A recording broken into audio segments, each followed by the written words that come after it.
pola tulisan tangan yang muncul dalam tulisan kita, meskipun memang ada banyak perbedaan dan keunikannya, tapi juga di sisi lain sama seperti kepribadian. Pola-pola itu juga punya kemiripannya satu sama lain, ada persamaannya. Makanya dalam kepribadian, kalau misalnya yang menggunakan pendekatan tipologi, ya kita kenal di IST. Orang yang miliatan ini hanya dikelompokkan menjadi 4 tipe kepribadian misalnya.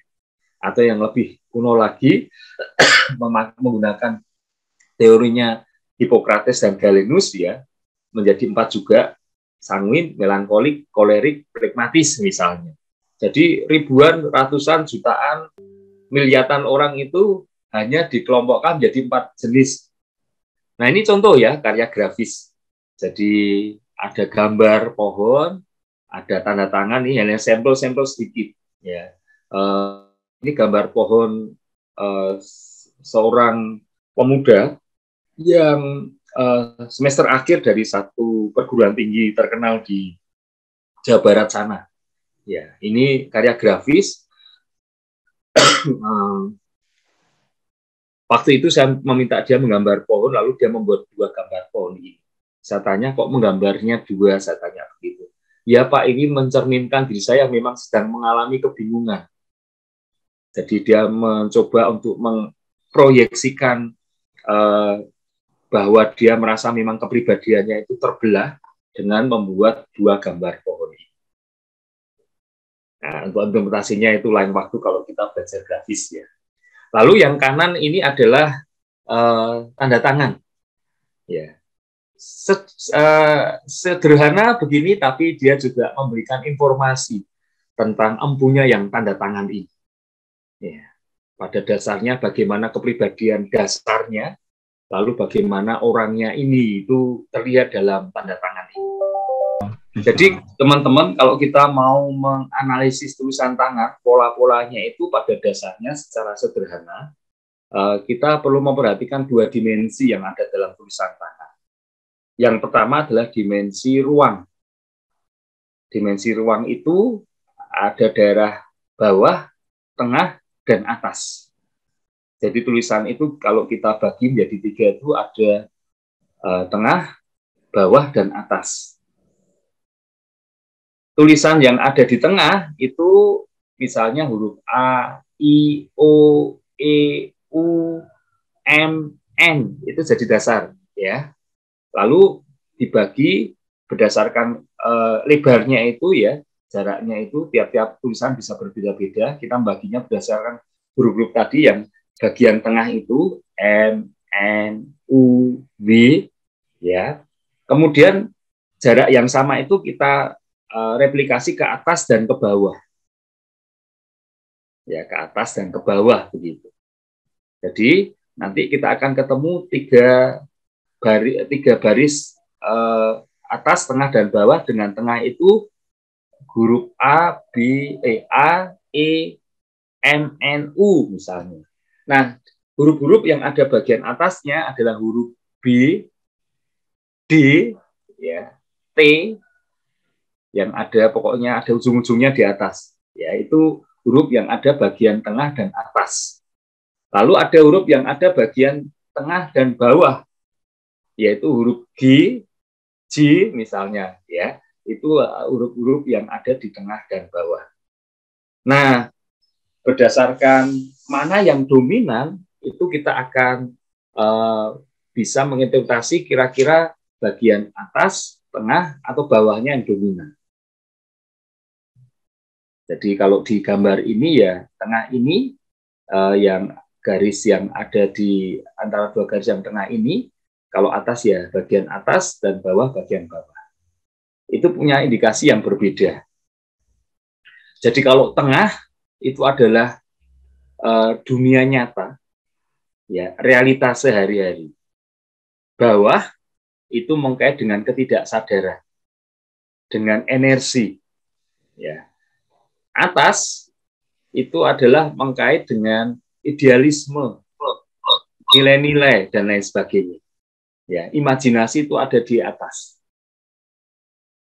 Nah, lalu kita bisa melihat huruf bagian mana yang dominan, ya, bagian mana dari tulisan itu yang dominan, tengahnya kah, atasnya kah, atau bawahnya.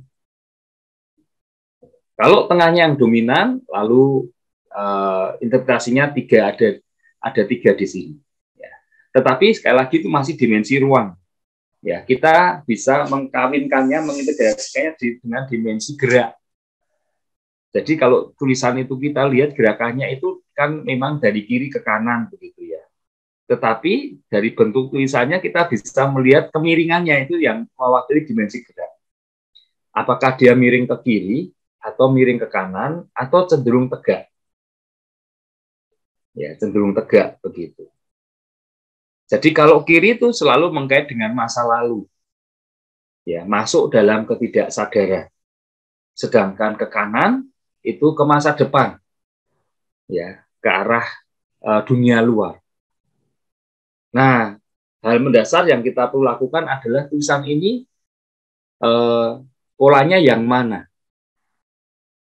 Kalau berdasarkan itu lalu kita di sini ya ada 9 pola dasar tulisan tangan.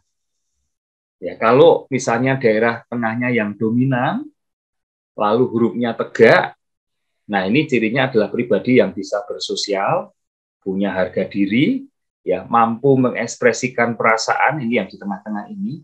Ya, kalau ada masalah dia bisa menangani dengan segera dan punya sifat pragmatis. Kalau tengahnya dominan tapi dia cenderung miring ke kiri, ya berarti pribadi ini cenderung pasif, kemudian sulit menerima perubahan, resisten, dan suka menyembunyikan perasaan atau pikirannya. Sebaliknya, kalau tengahnya dominan, tetapi arahnya ke kanan, ya, nah cenderung kiri kanannya itu bisa dilihat ya, kalau kita bisa punya busur, ya, toleransinya di 5 derajat. Ya, 5 derajat. Kalau lebih dari itu berarti memang cenderung ke kanan ya, atau sebaliknya ke kiri. Tapi kalau masih di antara 5 derajat itu kita bisa mengatakan relatif tegak begitu. Nah, kalau ke kanan itu berarti dia orang yang produktif, kemudian suka beraktivitas dan kreatif. Nah, sebaliknya kalau bagian bawahnya yang dominan, misalnya begitu, ya itu beda lagi ya arahnya. Kalau dominannya tegak, bawahnya itu biasanya mengkait dengan impuls-impuls, mengkait dengan bawah sadarnya, energinya, ya yang kaitannya dengan fisik, seksualitas, dan praktikalitas. Ya, sebaliknya, kalau arahnya ke kiri, begitu ya, ini orang yang cenderung materialistik, minatnya pada diri sendiri dan suka menimbun. Kalau ke kanan, sebaliknya keras kepala dan lain sebagainya.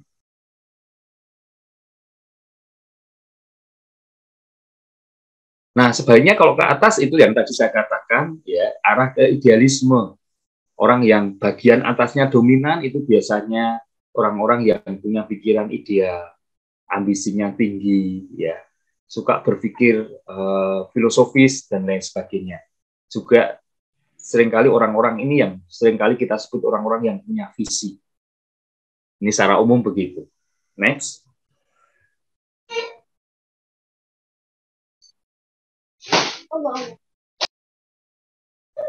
Lalu bagaimana cara kita memulai? Tadi utamanya adalah menggunakan intuisi.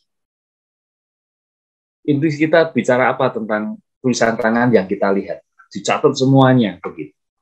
Kemudian baru kalau ada bagian-bagian yang kita tidak begitu kenal ya, tapi itu menarik, baru kita baca buku manual. Dan sekali lagi karena tes proyektif itu tidak ada pedoman yang baku seperti tes manual, ya tidak ada standarnya. Satu-satunya cara untuk menjadi ahli adalah terus-menerus berlatih. Awalnya saya dulu begitu, teman-teman. Tiap ada acara bersama pelatihan nginep begitu ya. Waktu senggang saya gunakan untuk main-main grafologi. Jadi saya minta peserta untuk nulis, kemudian tanda tangannya saya tebak ya mereka. Oh, kok bener misalnya. Nah, itu cara kita berlatih. Ya. Nah, kelemahan grafologi tes ini ya, tes proyeksi ini adalah bahasa.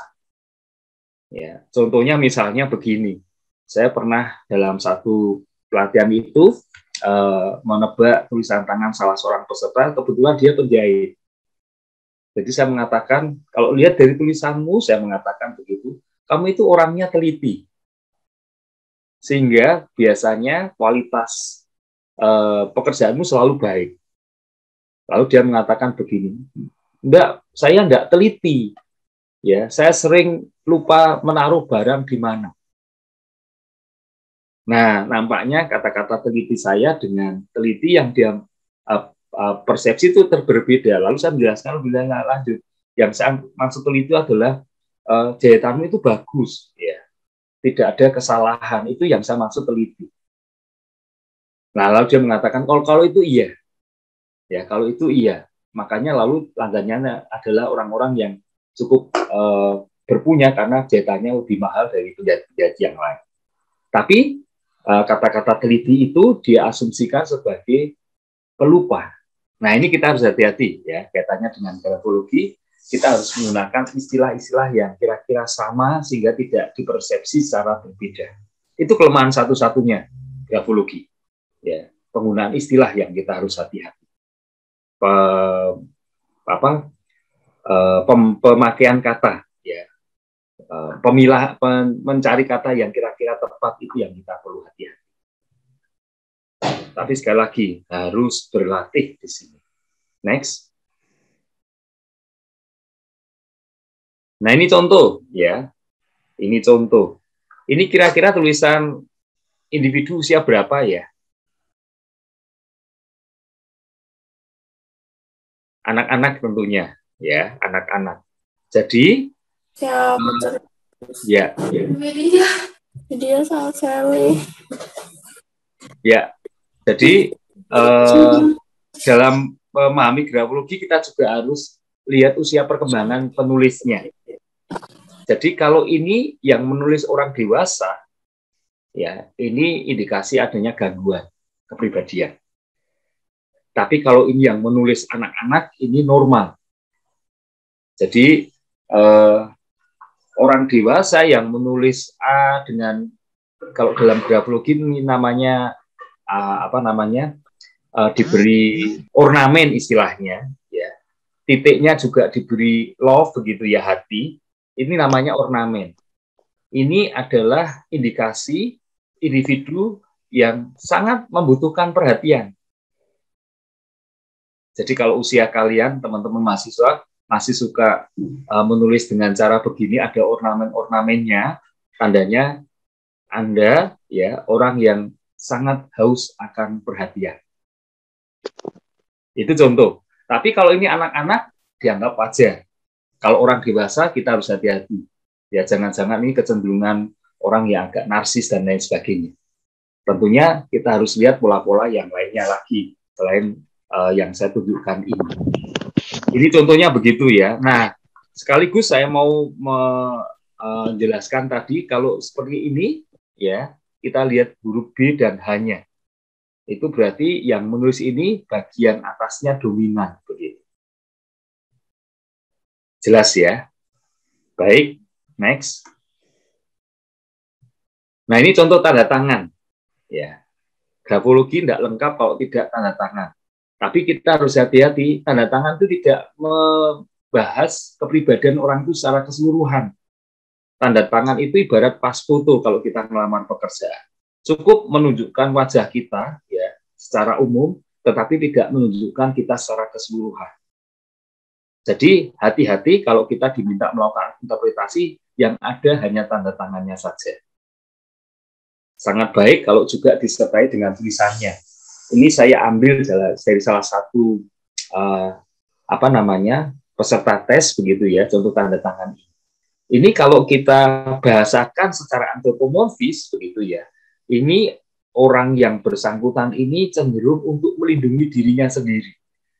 Ya, bayangkan cara dia menulis. Ya, dari coretan T itu ya, terus ke bawah naik membuat huruf T, lalu kemudian B dulu begitu ya, B terus nanti terus ke T ya, terus diberi garis dasar. Kalau teman-teman lihat ini secara antropomorfis, ini membayangkan orangnya yang suka melindungi diri sendiri. Ya, kemudian garis dasarnya itu akhirnya indikasinya lebih pada dia membutuhkan dukungan, support dari orang lain untuk dia bisa maju.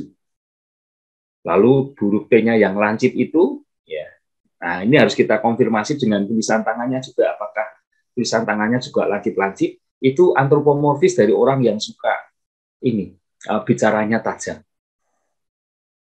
Nah ini contoh-contoh ya, bagaimana kita lalu bisa menginterpretasi tulisan tangan dan tanda tangan dengan antropomorfis ya, menggunakan intuisi tanpa harus selalu melihat pada manual. Next.